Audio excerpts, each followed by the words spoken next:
Bienvenue sur la chaîne Disney Show en compagnie de Jean-Luc, moi-même. Je m'excuse car la semaine dernière j'ai pas pu sortir l'analyse de l'épisode 5. J'étais extrêmement compliqué, je m'en excuse encore. L'analyse de l'épisode 5 devrait sortir bientôt. Et histoire que je rattrape mon retard, passons à cet épisode qui, je dois vous l'avouer, me laisse un petit goût amer. L'épisode commence avec une histoire narrée par Wednesday lui-même, à propos de sa rencontre avec Déméter.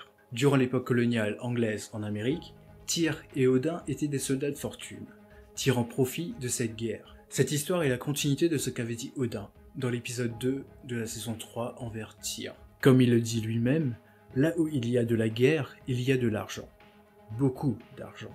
Ce qui nous confirme ce qu'avait dit Déméter sur la guerre. On voit Tyr prendre une dent de ce Maccabée. Et maintenant, on sait que les dents lui portent chance. Un peu comme la pièce de notre petit léprechaun. Plus tard, on comprend que c'est cette même histoire qui fera douter Déméter de la sincérité d'Ofnir, quand il dit qu'il n'est pas là pour son argent. Odin dit à cette patiente que ses tableaux ressemblent à celles de Georgia O'Keeffe. O'Keeffe est une peintre perfectionniste née dans le Wisconsin. Elle est connue pour ses tableaux de fleurs à connotation sexuelle, ressemblant à des vagins. C'est pour cela qu'il dit que ces tableaux ressemblent plus à des fleurs. Vient après peu appeler voyageur, car il a trouvé des médocs dans ce qui semble être une poupée en feuilles de maïs. Poupée, que je vous le rappelle, est une représentation de Déméter, chose qu'on a pu le voir dans l'épisode 3 de la saison 3. Ce qui est marrant, c'est que Déméter semble aimer les ruses, tout comme voyageur. En effet, ces pilules ont été mises là par Déméter, et plus tard, on a pu voir qu'elle était même prête à mentir, pour ne pas donner ce que veut Ofnir. Ce qui fait que je me dis qu'ils vont très bien ensemble. On passe ensuite sur la continuité de l'épisode 5, où l'on voit Laura, à Lakeside. Il est bien clair que l'objectif de Laura est de tuer Odin. Enfin, s'il décide de suivre le livre, bien sûr. Dans cette séquence entre Laura et Shadow, on constate que leur relation est bel et bien finie. On voit aussi que Ombre ne cherche pas à empêcher Laura de tuer Odin, mais refuse juste de le dire où il est. Si vous voulez mon avis, cette séquence n'a qu'une utilité, celle de renforcer l'idée que Ombre se rapproche de Marguerite. Shadow was shirtless in episode 6. Let me just say, in episode 7, there may be more. Maybe a lot more. Maybe too much more. Peut-être au prochain épisode. Passons à ce qui arrive à Tech Boy, car je ne vais pas vous le cacher, j'ai hâte d'analyser son arc. Depuis ce toucher divin, dans l'épisode 1 de la saison 3, par Bilquis, Tech Boy est privé de ses capacités basiques, jusqu'à ayant besoin de devoir s'associer à un humain pour devoir l'aider à retrouver Bilquis. Dans cet épisode, à travers cette machine, qui semble être un backup de Tech Boy, il semble qu'il commence à ressentir des émotions, chose qu'il n'avait pas dans les saisons précédentes. I am the Compass Rose. I am fucking binary. Without me, shit don't spin.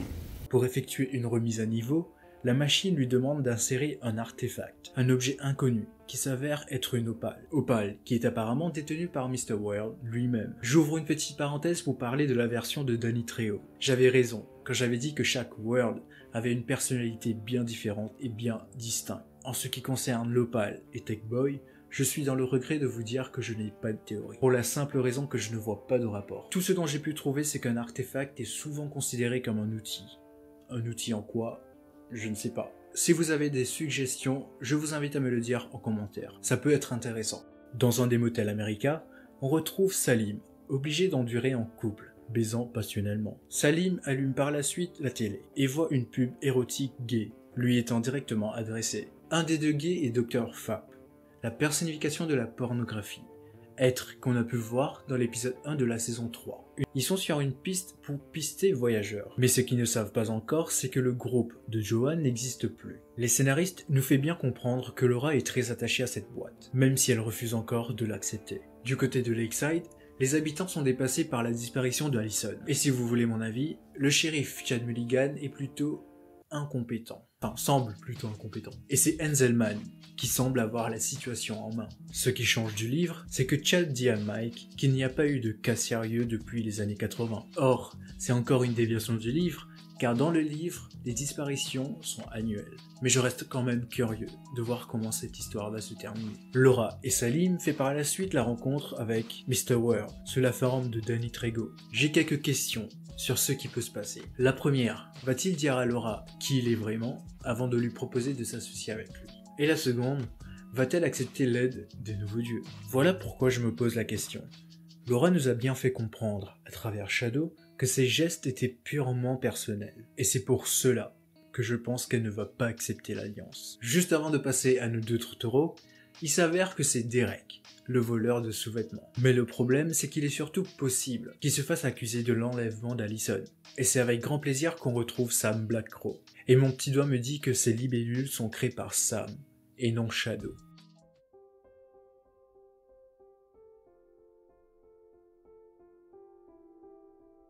Ça fait maintenant 3 épisodes qu'Ofnir s'entête à reconquérir son ex. En écrivant l'analyse de l'épisode 5, je vous avoue que je ne voyais pas vraiment pourquoi on prenait autant de temps sur Déméter. Durant cet épisode, Odin nous donne un point de vue intéressant sur son lui intérieur. Mais pour la première fois, l'histoire ne lui est pas destinée. À travers cette pièce de jeu d'ombre, Odin nous raconte comment il a rencontré et par la suite tombé amoureux de cette déesse. On apprend que ce triangle amoureux entre Tyr, Odin et Déméter était présent dès le début. Ce qui est intéressant, c'est que, contrairement à ce qu'on croyait, Déméter choisit Odin.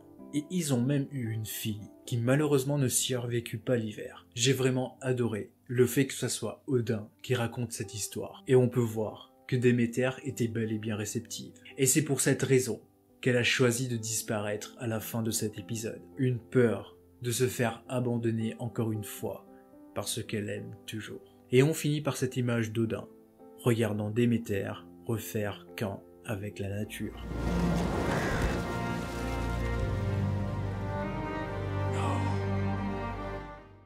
Je peux vous garantir qu'elle n'est pas morte, mais semble opter d'échapper à Odin. C'est le moment de noter cet épisode. Je pense que 7,5 serait très abordable. Voilà pourquoi cet épisode me laisse un goût amer. Même si on a eu beaucoup d'émotions avec Ofnir et Déméter, je dois avouer que cet épisode manquait un peu de punch. Ce petit quelque chose qui fait d'American Gods, American Gods. Et ça, j'en parle un tout petit peu dans l'analyse de l'épisode 5. Et c'est la fin de cette vidéo. Je suis conscient qu'il y a quelques petits détails que j'ai pas abordés au cours de cette vidéo. Mais vous inquiétez pas, pour l'épisode 7, l'analyse de l'épisode 7, on va y revenir. Je tiens encore une fois à m'excuser pour l'analyse de l'épisode 5. S'il y a des détails de l'épisode que vous voulez rajouter, libre à vous de le faire en commentaire, parce que c'est trop cool de parler d'American Gods. Bien sûr, je pense le dire trop souvent, n'hésitez pas si vous avez aimé l'épisode, et même cette analyse, le petit pouce bleu, si vous voulez bien sûr, de vous abonner encore une fois, si vous voulez bien sûr, et on se dit à une prochaine, prenez soin de vous, et...